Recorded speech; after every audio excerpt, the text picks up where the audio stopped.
Hello friends, मैं हूँ राधिका और आप सभी का वेलकम है मेरे यूट्यूब चैनल पे राधिका लाइफ एंड लिविंग। दोस्तों, आज मैं आप लोगों के लिए फिर से एक नई वीडियो लेके आई हूँ। आज हम बात करेंगे मिसकैरेज के बारे में कि मिसकैरेज क्या होता है, क्यों होता है और किस तरह हम अपनी प्रेगनेंसी में मिसकैरेज से बच सकते हैं और अपनी प्रेगनेंसी को एक हेल्दी प्रेगनेंसी बना सकते हैं। और अगर आप पहली बार मेरी वीडियो को देख रहे हैं या पहली बार मेरे चैनल पे आए हैं तो प्लीज़ मेरे चैनल को सब्सक्राइब कीजिए और बेल आइकन का बटन दबाइए, जिससे कि आपको मेरी आने वाली सभी वीडियो की नोटिफिकेशन मिलती रहे। और दोस्तों, मैंने और भी बहुत सारी वीडियोस बनाई हैं प्रेगनेंसी से रिलेटेड, तो अगर आप प्रेग्नेंट है या प्रेग्नेंट होने वाली है या सोच रही हैं तो आप मेरी वीडियोस को ज़रूर देखिए, आपके लिए बहुत ही हेल्पफुल हो सकती है। माँ बनना हर एक महिला के लिए बहुत ही सुखद एहसास होता है। हमारे साथ साथ हमारा पूरा परिवार आने वाले नन्हे मेहमान की तैयारियों में जुट जाता है।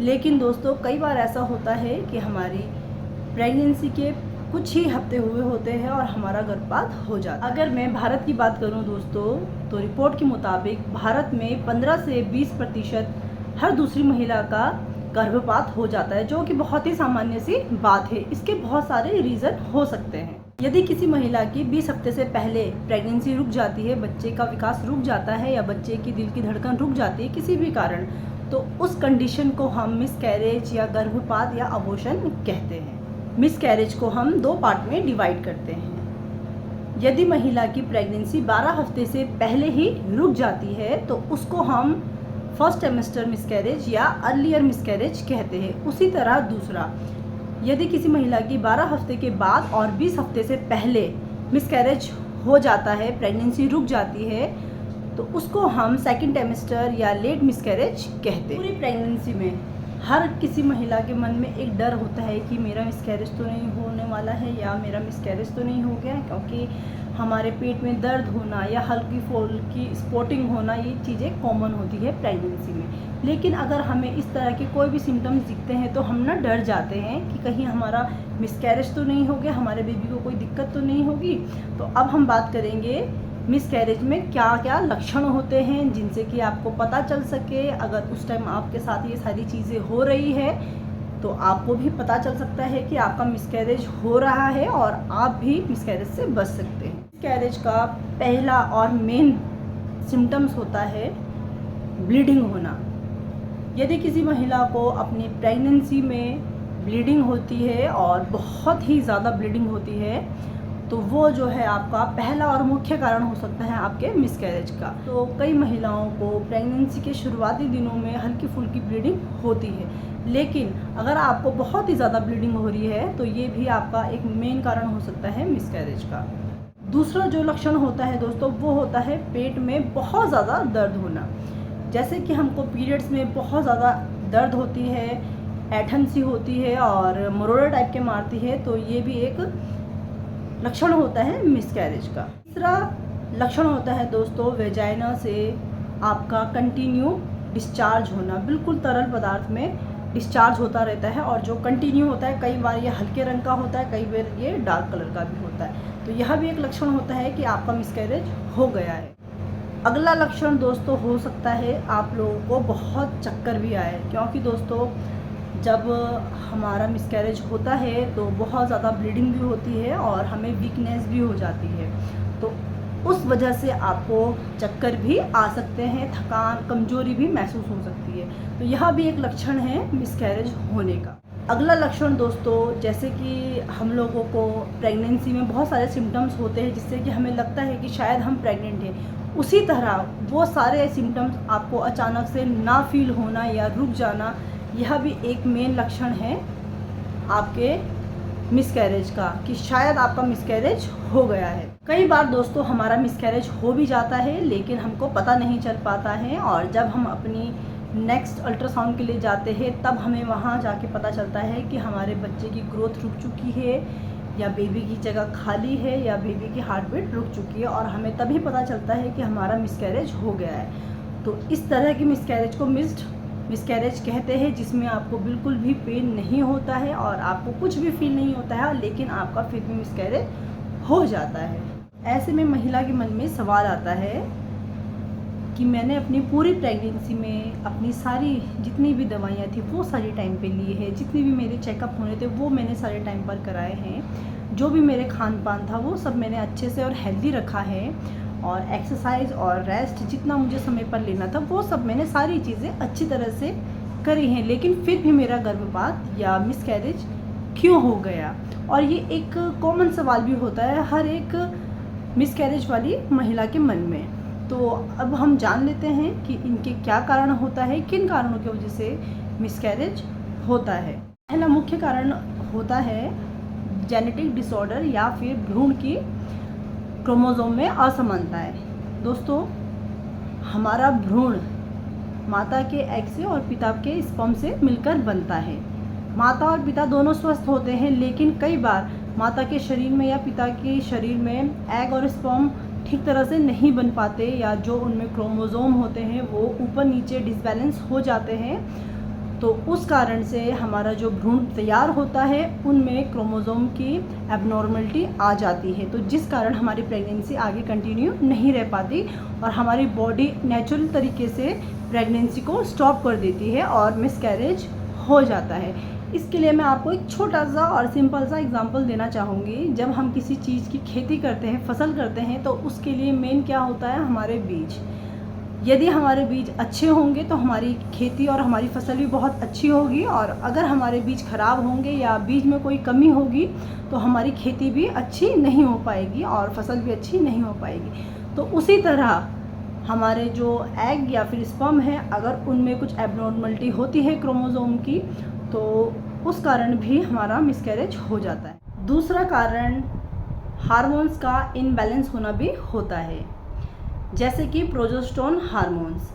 जब एग रिलीज होता है उसके बाद जो भी पार्ट या मटेरियल बचता है उससे प्रोजेस्टेरोन नाम का हार्मोन्स रिलीज होता है। प्रोजेस्टेरोन हार्मोन्स की मात्रा सही होनी चाहिए। प्रोजेस्टेरोन हार्मोन से हमारी बेबी की ग्रोथ होती है, इम्प्लांटेशन में हेल्प होती है, और जो हमारी प्रेगनेंसी होती है उसको भी वो सपोर्ट करता है। कई बार प्रोजेस्टेरोन हार्मोन्स कम मात्रा में रिलीज़ हो पाता है या बन पाता है, तो उस कंडीशन में भी मिसकैरेज होने का खतरा रहता है, या उस कारण भी मिसकैरेज हो जाते। आप लोगों ने कई जगह सुना होगा कि कई लेडी को डॉक्टर जो है बेड रेस्ट के लिए बोल देते हैं और उनको प्रोजेस्टेरोन की मेडिसिन दे देते हैं। तो वो दोस्तों, वो मेडिसिन वही होती है कि जो हमारे जो प्रोजेस्टेरोन के हार्मोन्स हैं उनको मैनेज करके रखे, जिससे कि हमारी प्रेगनेंसी अच्छे से कंटिन्यू चलती रहे। दूसरा हार्मोन्स होता है थायराइड हार्मोन्स। कई बार हमारी प्रेगनेंसी में थायराइड की मात्रा कम या ज़्यादा होती है, तो उस कंडीशन में भी प्रेगनेंसी में मिसकैरेज हो सकता है, या उस कारण से भी मिसकैरेज हो। नेक्स्ट हार्मोन्स होता है हमारा पीसीओडी हार्मोन्स। यदि किसी महिला को पीसीओडी की दिक्कत होती है तो उस कंडीशन में भी अबॉर्शन हो सकता है, क्योंकि दोस्तों जिनको पीसीओडी की प्रॉब्लम रहती है उन महिलाओं में एग की क्वालिटी अच्छे से नहीं बन पाती, तो जिस वजह से बेबी कंसीव होने में दिक्कत होती है, और अगर बेबी कंसीव भी हो जाता है तो वहाँ पर मिसकैरेज हो जाता है। तीसरा कारण मैटरनल एज, माँ की उम्र। प्रेग्नेंट लेडी कितने साल की है या किस एज में उन्होंने अपनी प्रेगनेंसी को कंसीव किया है। यदि कोई माँ 30 साल से पहले की उम्र में प्रेगनेंसी कंसीव करती है तो उस कंडीशन में मिसकैरेज के चांसेस बहुत ही कम हो जाते हैं, सिर्फ 5 से 10% ही रहते हैं। और इसी के अपोजिट यदि कोई महिला 30 साल के बाद अपनी प्रेगनेंसी कंसीव करती है 30, 35, 40 की एज में, तो उस कंडीशन में 40 से लेकर 50% मिसकैरेज के चांसेस बढ़ जाते हैं, क्योंकि एज के अकॉर्डिंग हमारी एग की क्वालिटी भी डे बाय डे ख़राब होती जाती है। तो ये भी एक मुख्य कारण होता है मिसकैरेज होने का कि आपने किस उम्र में अपनी प्रेगनेंसी को कंसीव किया है। और यदि किसी महिला की ज़्यादा उम्र होती है या वो ज़्यादा उम्र में अपनी प्रेगनेंसी को कंसीव करती है तो वहाँ पर डॉक्टर उनको एक्स्ट्रा मेडिसिन भी देते हैं, जिससे कि उनके बेबी को सपोर्ट मिलता रहे और बेबी जो है अच्छी तरह से ग्रोथ करता रहे। कई बार दोस्तों इन्फेक्शन के कारण भी मिसकैरेज होने का खतरा रहता है। यह आपने देखा होगा कि जब शुरुआती दिन होते हैं तभी डॉक्टर हमारे सारे जो है टेस्ट करवाते हैं। उनमें एक होता है हमारा यूरिन का टेस्ट। जिसमें कि चेक किया जाता है कि आपको कोई यूरिन इन्फेक्शन तो नहीं है। दूसरा कारण दोस्तों गर्भाशय का कमज़ोर होना भी हो सकता है। कई महिलाओं का यूट्रस बहुत ही कमज़ोर होता है, जिस वजह से भी मिसकैरेज हो जाता है और उनका यूट्रस बेबी को अच्छी तरह से कैरी नहीं कर पाता, या कोई कमज़ोरी होती है हमारे यूट्रस में, तो उस वजह से भी हमारा मिसकैरेज हो जाता है। अब बात कर लेते हैं कि मिसकैरेज को हम कैसे रोक सकते हैं, या पहले से ही हम ऐसी कौन सी सावधानी ले सकते हैं कि जिससे हमारा मिसकैरेज ना हो और हमारी प्रेगनेंसी बिल्कुल हेल्दी रहे। अब अगर किसी महिला का पहले भी 1 बार या 2 बार मिसकैरेज हो रखा है, तो सबसे पहले तो वो अपने डॉक्टर से मिले और उनसे बात करे, उनसे सलाह ले कि मिसकैरेज क्यों हुआ है। तो जिसके लिए डॉक्टर आपके बहुत सारे टेस्ट लिखेंगे ऐसे, जो कि कराने ज़रूरी है। तो आप वो टेस्ट कराइए, जिससे कि पता चल पाएगा कि मिसकैरेज का क्या कारण था। यदि किसी महिला का मिसकैरेज नहीं है, या वो ऐसा सोचती है कि मेरा मिसकैरेज हो जाएगा, मन में बहुत डर रहता है पूरी प्रेगनेंसी में कि मैं अगर ऐसा कर लूँगी तो मेरा मिसकैरेज तो नहीं होगा, मैं वैसा कर लूँगी, तो उसके लिए दोस्तों सबसे पहले है आपकी जीवन शैली। जी हाँ दोस्तों, कि आपकी दिनचर्या कैसी है, आप कैसे अपना जीवन को जीते हो। तो पहले नंबर पे दोस्तों हमें अपनी दिनचर्या, जो हमारी जीवन शैली या जो हमारा लाइफस्टाइल है, उसको बिल्कुल ही अच्छा बनाना है, अगर आपको आगे अपनी प्रेगनेंसी हेल्दी रखनी है या प्रेगनेंसी कंसीव करनी है। दूसरा दोस्तों हमारा बैलेंस डाइट। आज की भाग दौड़ भरी ज़िंदगी में हम बहुत कुछ ऐसी चीज़ें खा लेते हैं जो हमारे शरीर के लिए बिल्कुल भी अच्छा नहीं होता है, क्योंकि हमारे पास काम ज़्यादा है और समय कम है, तो जिस वजह से हम अपने शरीर पर बिल्कुल भी ध्यान नहीं दे पाते हैं, जिसकी वजह से कई बार हमारा मिसकैरेज भी हो जाता है।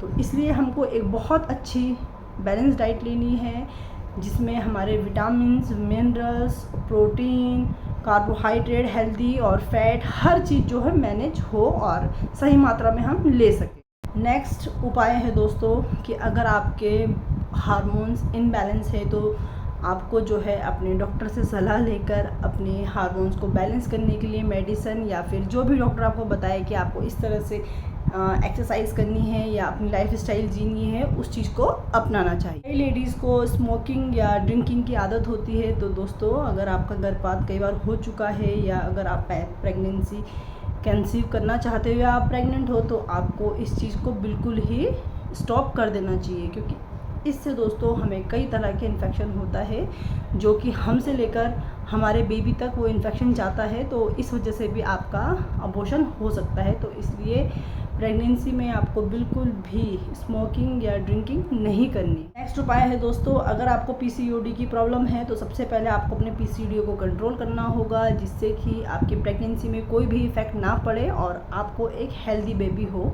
और आप अच्छे से अपने बेबी को इस दुनिया में ला सके। ये सारे थे कुछ उपाय जिससे कि आप अपनी मिसकैरेज के डर को रोक सकते हैं, या जिनका बार बार मिसकैरेज हो जाता है वो भी इस तरीक़ों को अपनाकर मिसकैरेज को रोक सकते हैं। अब बात करते हैं, मन में ना एक सवाल उठता है हर औरत के, मतलब जिनका मिसकैरेज हो जाता है, कि मैं अब दोबारा प्रेगनेंसी कब कंसीव कर सकती हूँ, या कब मेरी बॉडी जो है रेडी हो सकती है मेरी नेक्स्ट प्रेगनेंसी के लिए। तो दोस्तों यदि किसी महिला का आप में से मिसकैरेज अबॉर्शन हो जाता है, तो वो 3 महीने के गैप के बाद दोबारा से अपनी प्रेगनेंसी कंसीव कर सकती है, क्योंकि 3 महीने का समय बहुत होता है हमारी बॉडी को रिकवर करने के लिए। जो भी दिक्कतें हमारी बॉडी में हो जाती है या जो भी कमियां आ जाती है मिसकैरेज में, तो 3 महीने का समय काफ़ी होता है। 3 महीने के बाद आप दोबारा से अपनी प्रेगनेंसी को कंसीव कर सकते हैं या प्लान कर सकते हैं। तो दोस्तों मैंने आप लोगों के साथ आज शेयर किया है कि मिसकैरेज कैसे होता है, क्यों होता है, क्या कारण होते हैं और कैसे हम किन तरीक़ों को अपनाकर मिसकैरेज से बच सकते हैं। तो दोस्तों आई होप, आशा करती हूँ कि आप लोगों को मेरी ये वीडियो बहुत ही हेल्पफुल लगी होगी। आगे भी मैं इस तरह से प्रेगनेंसी से रिलेटेड जो भी दिक्कतें होती है या सॉल्यूशन होता है, उन सारी चीज़ों को लेकर वीडियो बनाऊंगी और आप लोगों के साथ शेयर करूंगी, और उम्मीद करती हूं कि आप लोग भी मेरी इन वीडियो को पसंद करेंगे। तो अगर चैनल पे नए हैं तो प्लीज़ मेरे चैनल को सब्सक्राइब कीजिए। तो ठीक है दोस्तों, अपना ध्यान रखिए और अच्छे से रहिए, खुश रहिए। तब तक के लिए बाय बाय।